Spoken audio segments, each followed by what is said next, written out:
नमस्कार, स्वागत है आपके मध्यकालीन इतिहास के सेशन में। जैसा कि मैंने पिछली क्लास में आप लोगों को पढ़ाया अकबर के बारे में।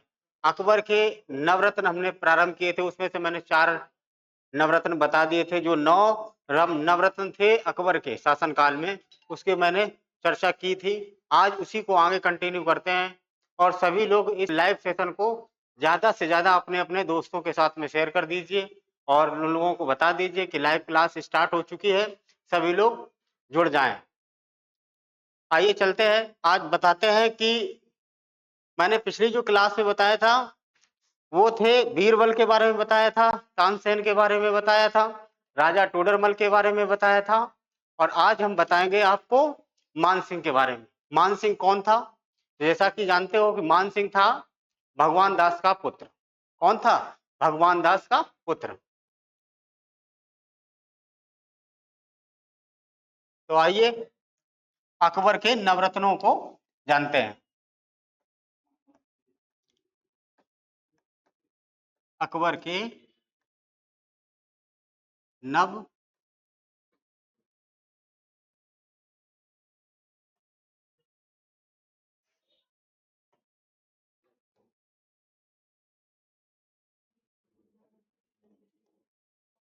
अकबर के नवरत्न। तो कौन-कौन से नवरत्न हो गए थे? पहला हो गया था बीरबल। बीरबल।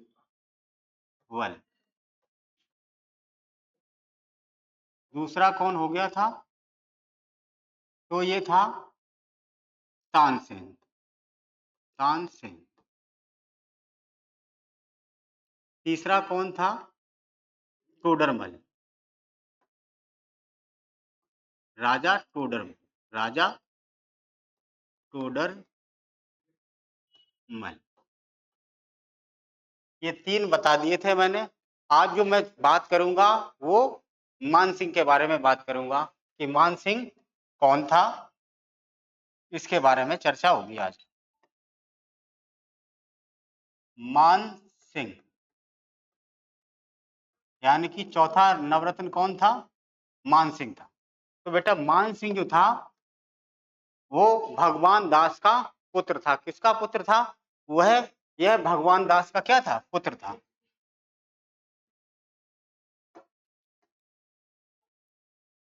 यह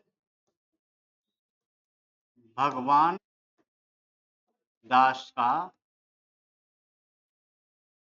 पुत्र। ये क्या था? भगवान दास का पुत्र था और इसने क्या की थी? अपनी बहन नूरजहां का विवाह किसके साथ कर दिया था? जहांगीर के साथ में कर दिया था। इसने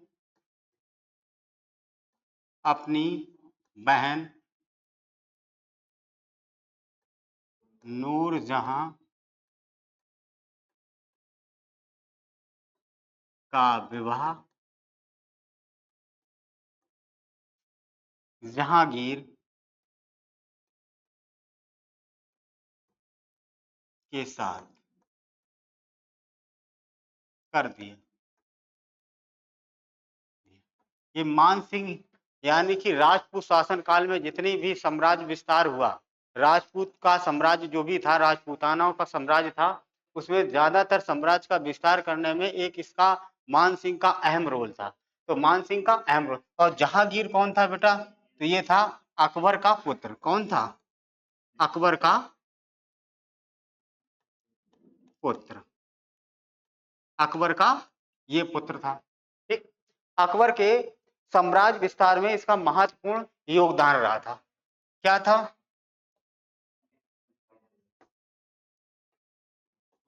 अकबर के साम्राज्य विस्तार में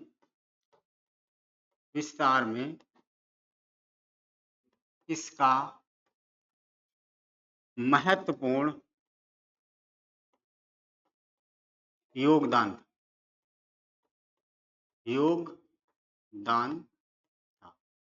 महत्वपूर्ण योगदान था किसका? मानसिंह का। और सबसे बड़ा जो मनसब था मानसिंह का ही था। सबसे बड़ा मनसब किसका था? सबसे बड़ा जो अकबर के दरबार में, अकबर के शासन प्रशासन में सबसे बड़ा जो मनसब था इसका ही था सबसे बड़ा मनसब, यानी कि कह लो मनसब का मतलब क्या था, पद। ठीक है, तो सबसे बड़ा पद भी इसी के पास था। अकबर के साम्राज्य विस्तार में इस व्यक्ति की बेटा बहुत ही अहम भूमिका रही थी। जैसा कि आप लोगों को जानते हो कि जो पहलगाम में आक्रमण हुआ था, उस आक्रमण का बदला भारत की सेना ने बखूबी तरीके से ले लिया। सभी भारतीय सैनिकों को और भारतवासियों की तरफ से बहुत बहुत बधाई। गर्व का पल है कि आतंकवादियों के 9 ठिकानों पर, ये आतंकी ठिकानों पर मिसाइल के द्वारा भारत की सेना ने एयर स्ट्राइक के माध्यम से उनको नष्टो नाबूद कर दिया। बहुत ही अच्छी बात हुई। यह बहुत अच्छा रहा कि जो उनके पहलगाम के जितने भी आतंकवादी थे, जिनकी ये घटना का अंजाम दिया, उसको भारत सरकार और भारत की सेना ने नेस्तो नाबूद कर दिया। आइए चलते हैं कि इसी के कारण क्या किया गया था, कि इसी के कारण जजिया कर को समाप्त किया गया था, इसकी उदारता के कारण। अगला पॉइंट, इसी के कहने पर अकबर ने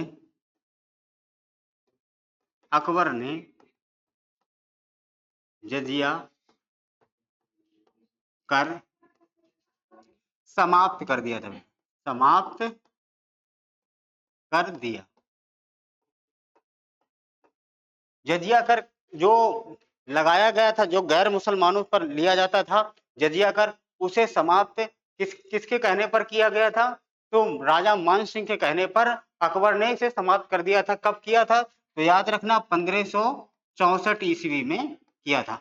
1564 ईस्वी में इसने समाप्त कर दिया था। ठीक है, आगे चलते हैं इसके बारे में, बताते हैं कि और क्या क्या हुआ। जो ये मान सिंह की मृत्यु जो होती है, वो कब होती है, तो मृत्यु इसकी 1611 ईस्वी में मान सिंह की मृत्यु हो जाती है। इसकी जो बेटा मृत्यु होती है 1611 ईस्वी में इसकी मृत्यु हो जाती है। तो अगर पूछा जाए मान सिंह कौन था, तो भगवान दास का पुत्र था, और जो अकबर के नवरत्नों में ये शामिल हुआ था, और सबसे बड़ा जो मनसबदार था, या मनसबी व्यवस्था में सबसे बड़ा मनसब या सबसे बड़ा पद किसका था, तो मान सिंह का था।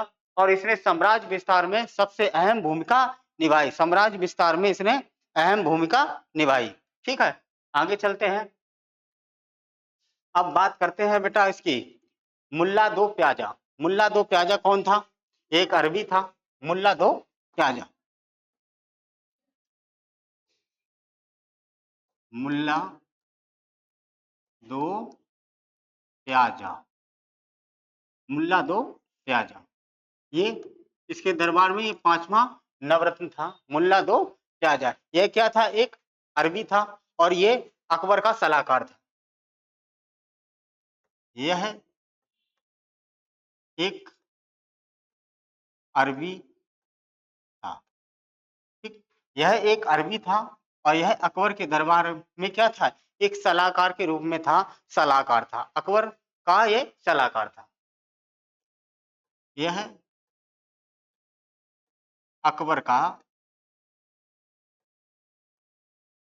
सलाहकार था, अकबर का क्या था, सलाहकार था।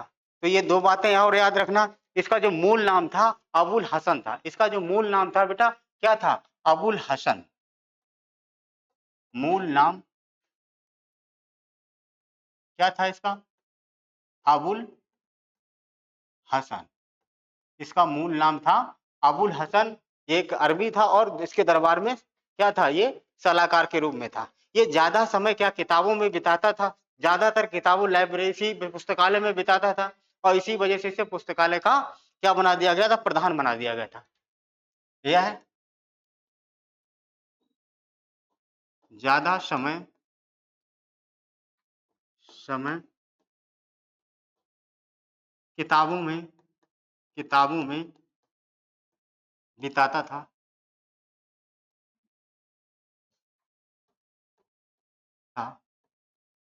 इस कारण इसे इस कारण इसे इसे पुस्तकालय का क्या बना दिया गया था? प्रधान बना दिया गया था, पुस्तकालय का प्रधान बना दिया गया। पुस्तकालय का प्रधान बना दिया। सलाहकार भी था और पुस्तकालय का, लाइब्रेरी का बेटा क्या था? ये प्रधान भी था। ये क्या करता था? खाने में 2 प्याज ज्यादा पसंद करता था। इसी वजह से अकबर ने इसे मुल्ला दो प्याजा की एक उपाधि दे दी, एक नाम दे दिया, इसका नामकरण हो गया मुल्ला दो प्याजा। यानी कि यह खाने में 2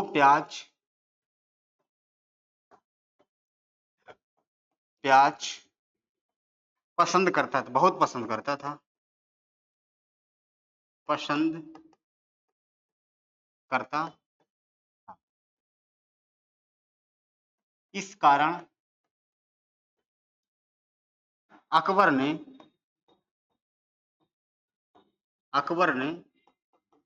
इसे नाम दिया मुल्ला दो प्याजा। मुल्ला दो प्याजा, मुल्ला दो प्याजा नाम दिया बेटा। मुल्ला दो प्याजा नाम किसने दिया था?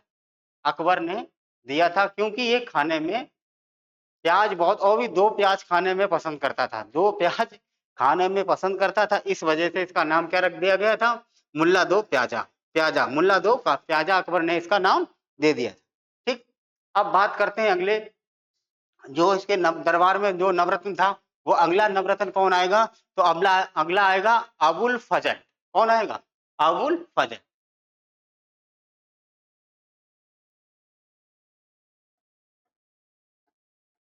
अबुल फजल। अबुल फजल के बारे में जानते हैं? अबुल फजल कौन था? अबुल फजल तो बेटा था, इसका पूरा नाम क्या था? तो इसका नाम था अबुल फजल इब्न मुबारक। इसका पूरा नाम क्या था? पूरा नाम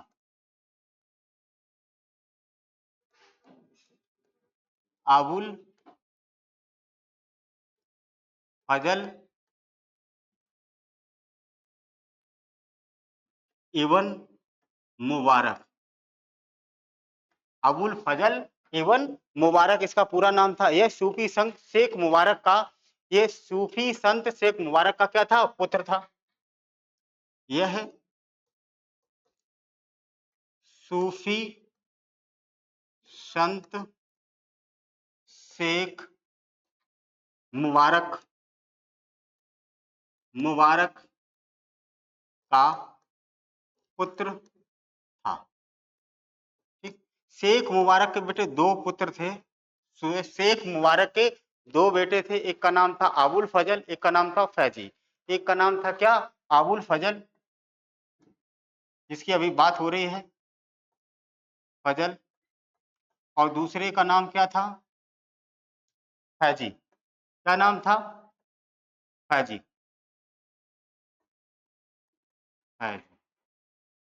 फैजी बड़ा लड़का था, अबुल फजल छोटा लड़का था। तो अबुल फजल और फैजी। ठीक, हाँ। इसका जन्म की अगर बात करेंगे 1550 ईस्वी में होता है इसका जन्म। जन्म कब होता है? तो 1550 ईस्वी में इसका जन्म होगा। किसका? अबुल फजल की। अबुल फजल की जो, ये क्या था? ये अकबर के दरबार में मुख्य परामर्श करता था, यानी कि अकबर के दरबार का मुख्य परामर्श करता था। अकबर के दरबार में मुख्य परामर्श करता था।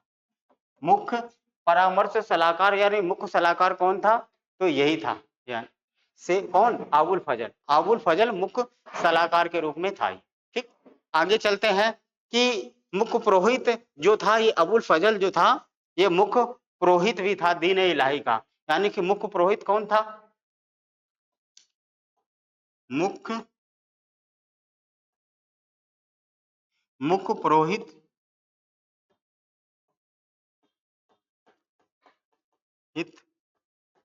मुख्य पुरोहित था, कौन था? जो अकबर के दीन इलाही धर्म को दिलवाता था, शपथ दिलवाता था या दीन इलाही में लाता था, संस्कार करवाता था, वो मुख्य पुरोहित माना जाता था। तो मुख्य पुरोहित कौन था?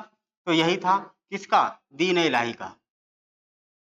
दीन ए इलाही धर्म, जो नया धर्म चलाया था, उसका क्या था? ये मुख्य पुरोहित था।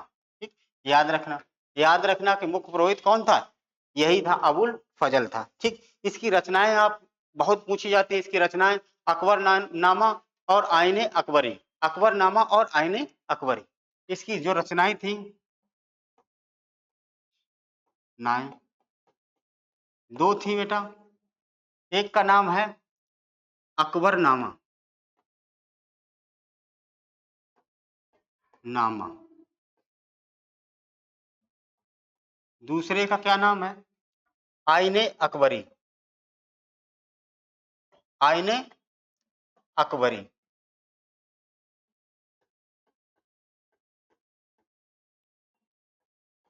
अकबरी, आईने अकबरी और अकबरनामा बहुत ही पूछा जाता था, बहुत ही पूछा जाता है।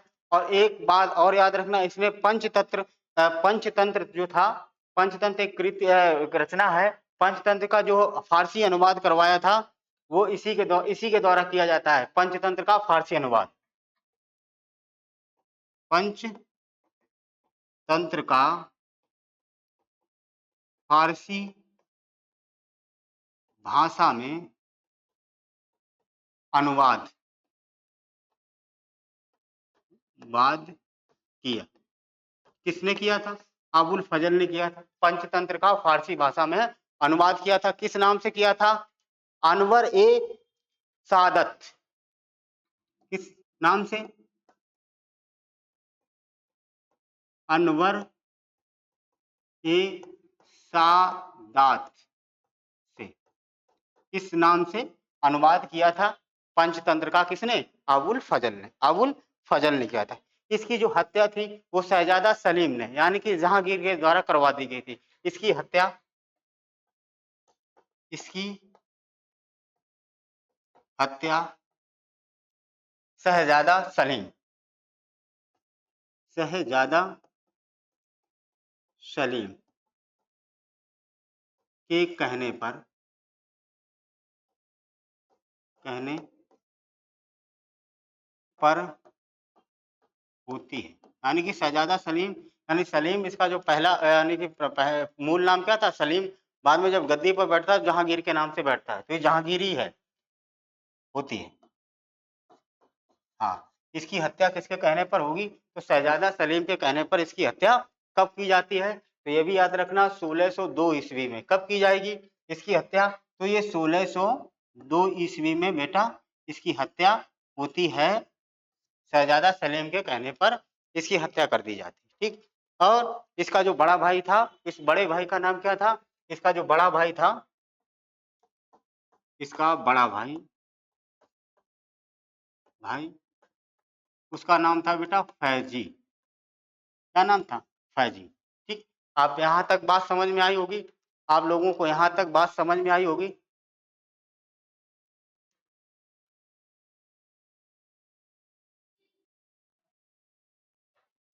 प्रिंस, ये देखो चल तो रही है वही, कहाँ चल कैंसिल करें? कनेक्ट है, ऐसे कैसे चले? चले, चलो। अब इसके बाद नंबर किसका आएगा बेटा? तो इसके बाद इसका नंबर आएगा फैजी का। फैजी ये अकबर का राज कवि था, अकबर के दरबार में क्या था? राज कवि। तो इसको एक बार जान लेना, स्क्रीनशॉट ले लेना। ये अकबर अबुल फजल के बारे में, इसका पूरा नाम, इस किसका पुत्र था, इसके जन्म कब होता है, और इसके द्वारा जो ये कृतियां रचनाएं लिखी गई, ये बहुत पूछी जाती हैं। ये दोनों याद रखना है, अकबरनामा और आईने अकबरी। ठीक है, ये दोनों बातें आप याद रखना। आगे चलते हैं, फैजी के बारे में जानते हैं कि फैजी कौन। 7वें नंबर पे आता है फैजी, यानी कि फैजी, फैजी, फैजी ये अकबर के दरबार का क्या था? राजकवि था। अकबर के दरबार में राजकवि था, याद रखना। फैजी।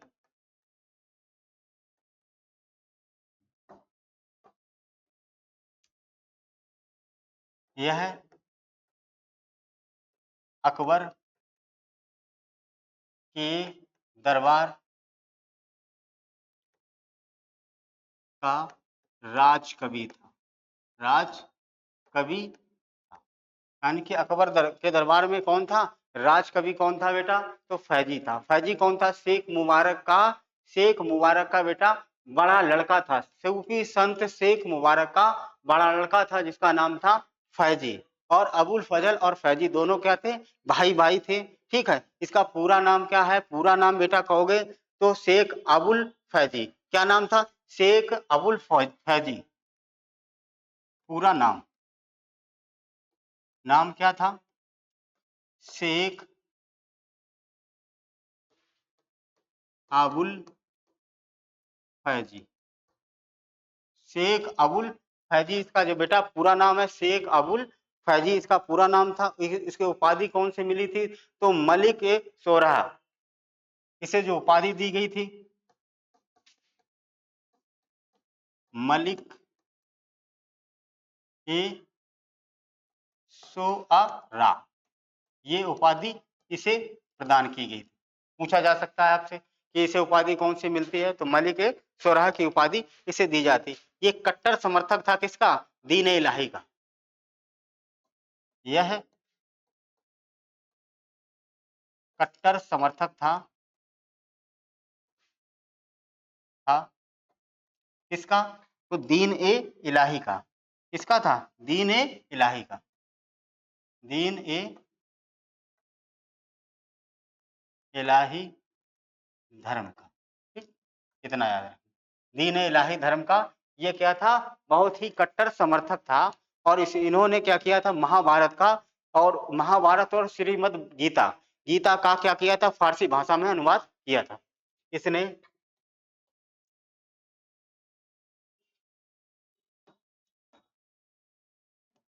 इसने महाभारत महाभारत व श्रीमद् भगवत गीता गीता का फारसी भाषा में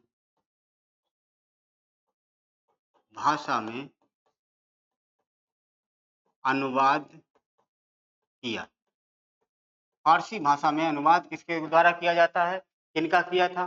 तो महाभारत और श्रीमद् भागवत गीता का जो है फारसी भाषा में अनुवाद फैजी के द्वारा किया जाता है। फैजी के द्वारा किया जाता। और इसकी मृत्यु जो होती है वो 1595 ईस्वी में इसकी मृत्यु होती है। इसकी जो मृत्यु होती है बेटा, तो 1595 ईस्वी में इसकी मृत्यु होती है। 1595 ईस्वी में इसकी मृत्यु हो जाती है, याद रखना। 1595 ईस्वी में इसकी क्या होगी? मृत्यु होगी। अब बात करते हैं अगला, जो नवरत्न की अगली श्रृंखला में कौन आएगा? तो अब्दुल रहीम खान खाना। अब्दुल रहीम खान खाना कौन आएगा?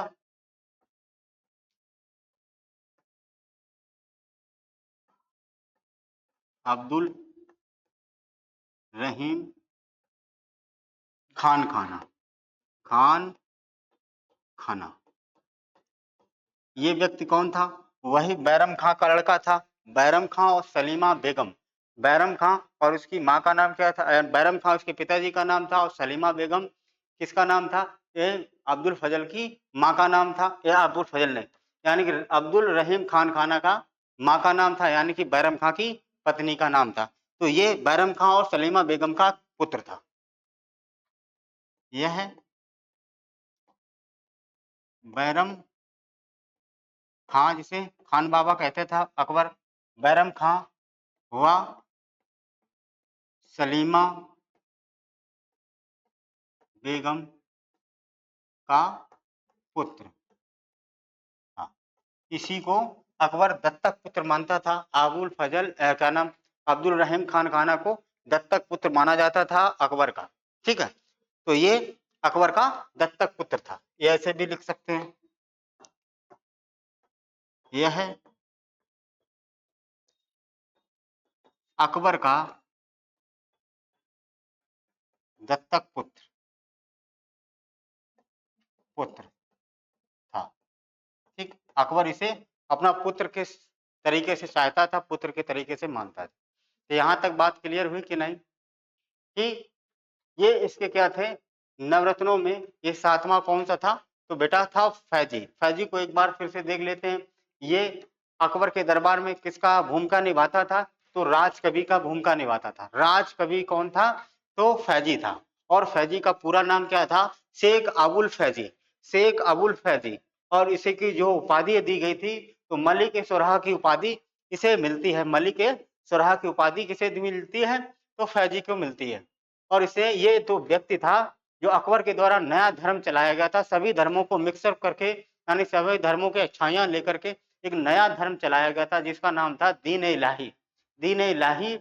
अभी इसकी जब धार्मिक नीतियां पढ़ाएंगे तो इसमें सारी चीजें आएंगी आपके सामने।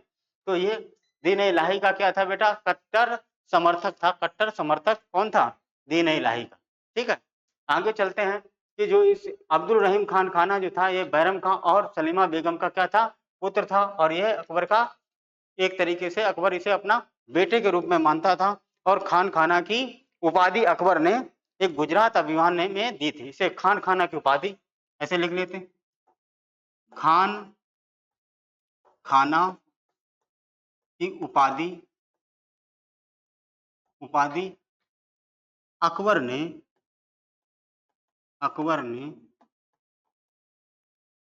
गुजरात अभियान में प्रदान की थी। गुजरात अभियान में बेटा खान खाना की उपाधि अकबर के द्वारा मिलती है। गुजरात अभियान में खान खाना की उपाधि किसे मिलती है, अब्दुल रहीम खान खाना, पूरा नाम है अब्दुल रहीम नाम था इसका। तो अब्दुल रहीम खान खाना की उपाधि, खान खाना की उपाधि जो अकबर ने गुजरात अभियान के दौरान इसे दी थी। इन्होंने तुजुक ए बाबरी फारसी भाषा में बाबरनामा लिखी। ठीक है, तुजुक ए बाबरी, बाबर की आत्मकथा है तुजुक ए बाबरी। तो तुजुक ए बाबरी का फारसी भाषा में अनुवाद बाबरनामा से किया था। इसने इसने तुजुक तुजुक तुजुक ए बाबरी, तुजुक ए बाबरी, तुजुक ए बाबरी, तुजुक ए बाबरी का फारसी भाषा में अनुवाद, का फारसी भाषा में अनुवाद अनुवाद बाबरनामा, यानी कि फारसी भाषा में अनुवाद बाबरनामा लिखी।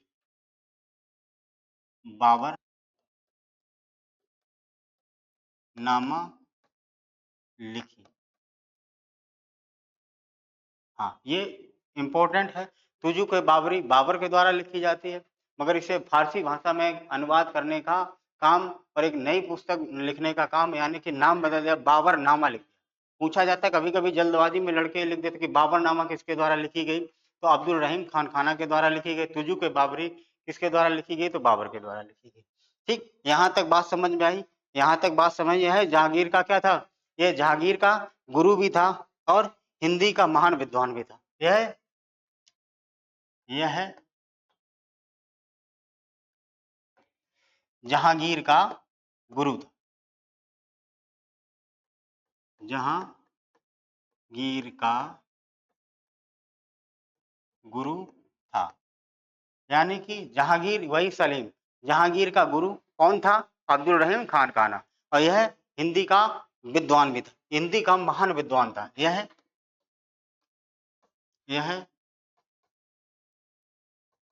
हिंदी का महान विद्वान यह हिंदी का महान विद्वान था, विद्वान था। यह हिंदी का क्या था? हिंदी का महान विद्वान था। इसी वजह से ये देखो, अब्दुल रहीम खान खाना के बारे में आपने जाना कि अब्दुल रहीम खान खाना किसका लड़का था? तो बैरम खां और सलीमा बेगम का था। और उसके बाद में ये क्या था, इसके दरबार में ये क्या है, इसके दरबार में रहता था किसके और इसे अपना सबसे ज्यादा चाहता था कि जहांगीर के बाद में इसे चाहता था। इसी वजह से अकबर का इसे दत्तक पुत्र मानता था। ठीक है। और खान खाना की उपाधि जो इसे मिली थी वो अकबर के द्वारा गुजरात अभियान के दौरान इसे उपाधि प्रदान की गई थी। यहाँ तक समझ में आया होगा, यहाँ तक बात समझ में आई होगी। अब आगे चलते हैं बेटा, आगे चलते हैं। हकीम हुकाम, अगला कौन होगा? 9 नंबर का होगा हकीम हुकाम।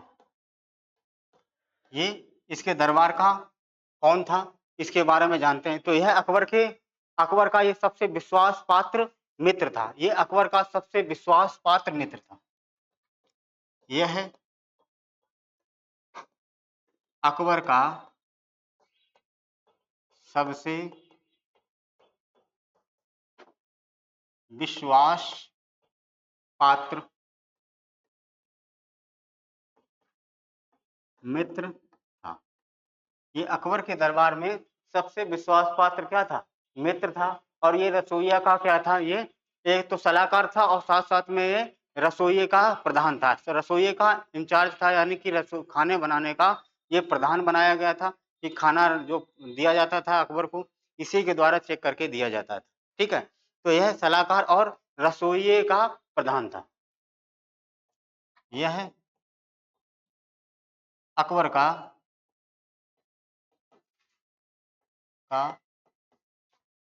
सलाहकार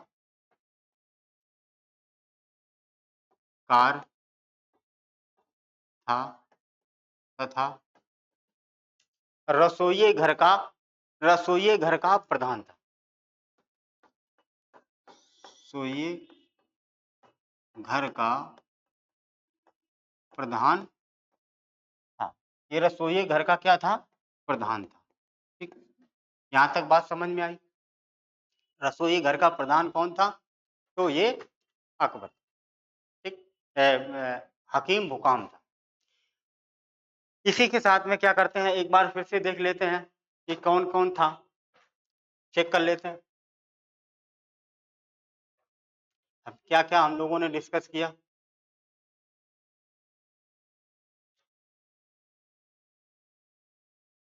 देखो, हमने आज जो क्लास में आप लोगों को पढ़ाया, ये अकबर के नवरत्न के बारे में हमने आपको आज बताया कि अकबर के नवरत्न मैंने 3 कल वाले पिछली क्लास में आप लोगों को बता दिया। आज जो मैंने बताया कि मान सिंह के, यहाँ से मैंने प्रारंभ किया था कि मान सिंह कौन था।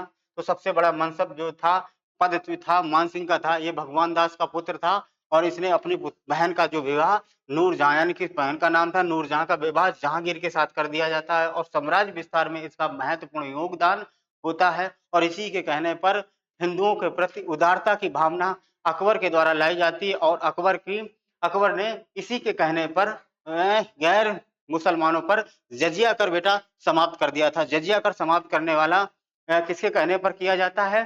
तो अकबर मान सिंह के कहने पर किया जाता है। समाप्त कब होता है? तो 1564 ईस्वी में होता है और 1611 ईस्वी में ये मान सिंह की मृत्यु हो जाती है। ठीक, आगे चलते हैं। मुल्ला दो प्याजा, मुल्ला दो प्याजा के बारे में जानते हैं कि ये क्या था। ये अकबर का एक सलाहकार था। ठीक है। और अकबर का सलाहकार था, एक अरबी व्यक्ति था और इसका पूरा नाम जो था अबुल फजल था। और ये क्या करता था, ज्यादातर अपना जीवन जो है, ज्यादातर समय जो है वो किताबों में लगाता रहता था, यानी कि किताबों में पढ़ने में लगाता था। इसी वजह से क्या करते हैं, इसे पुस्तकालय का हेड बना दिया गया, प्रधान बना दिया जाता है। और ये खाने में 2 प्याज पसंद करता था। इस कारण अकबर ने इसे क्या दिया है, मुल्ला दो प्याजा का नाम दिया था। आगे बात करते हैं अबुल फजल की। तो अबुल फजल का पूरा नाम जो था बेटा, वो था अबुल फजल इवन मुबारक। अबुल फजल इवन मुबारक इसका पूरा नाम था। यह सूफी संत शेख मुबारक का पुत्र था। ये सूफी संत शेख मुबारक का बेटा था। है, इसका जन्म जब होता है 1550 ईस्वी में होता है। अबुल फजल और फैजी, अबुल फजल और फैजी इसके दो पुत्र होते हैं, किसके? शेख मुबारक के। और अकबर के दरबार में ये क्या था? ये मुख्य सलाहकार था, मुख्य परामर्शकर्ता था। और इसने जो है ये मुख्य पुरोहित भी था। दीन इलाही धर्म का जो मुख्य पुरोहित जो था वो कौन था? ये अबुल फजल था। दीन इलाही धर्म जो चलाया था अकबर ने, उसका मुख्य पुरोहित था। इस दीन इलाही धर्म में शामिल करने वाला काम तो पूजा पाठ कौन करवाता था? शामिल कैसे होता था? किस नियम कानून से होता था? तो ये सारे संस्कार करवाता था।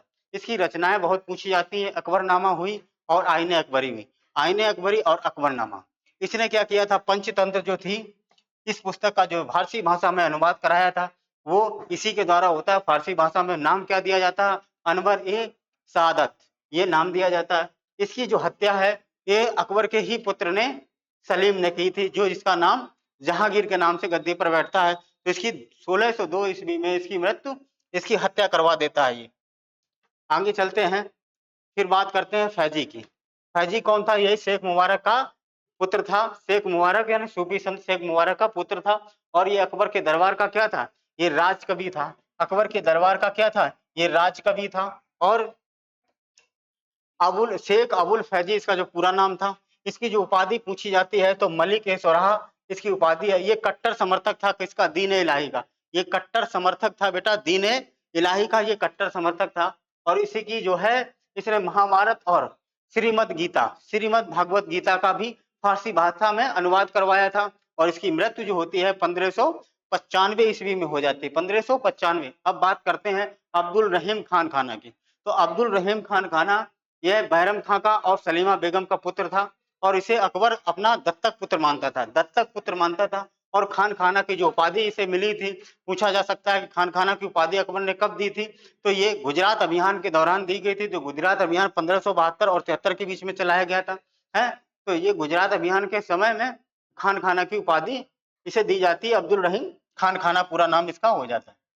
अब बात करते हैं इसके तुजु के बाबरी जो पुस्तक है, अकबर की बाबर की आत्मकथा है, उसको फारसी भाषा में बाबरनामा से लिखी किसके द्वारा जाती है? तो अब्दुल रहीम खान खाना का। ये जहांगीर का पुत्र भी होता है और हिंदी का प्रकांड विद्वान भी होता है। हिंदी भाषा का प्रकांड विद्वान भी माना जाता है इसे। हकीम उकाम क्या था? ये सबसे विश्वास पात्र मित्र था। हकीम उकाम कौन था? तो अकबर के दरबार में जो था वो अकबर का सबसे विश्वास पात्र मित्र था, दोस्त था। और अकबर का सलाहकार भी था। और रसोईया घर का प्रधान भी था। रसोईया घर का प्रधान भी था। ये थी आज अकबर के द्वारा जो नवरत्न बनाए गए थे, नवरत्न थे, उसके बारे में आप लोगों से चर्चा पर चर्चा की। आई होप आप लोगों को ये वीडियो, ये मेरा छोटा सा प्रयास आप लोगों को जरूर पसंद आएगा। अगर आपको पसंद आए तो आप जरूर चैनल पर आकर के सभी दोस्तों को अपना लिंक भेज करके दोस्तों को सब्सक्राइब करने के लिए, लाइक करने के लिए, कमेंट करने के लिए बोलिएगा। और इसी के साथ धन्यवाद। जय हिंद, जय भारत, राधे।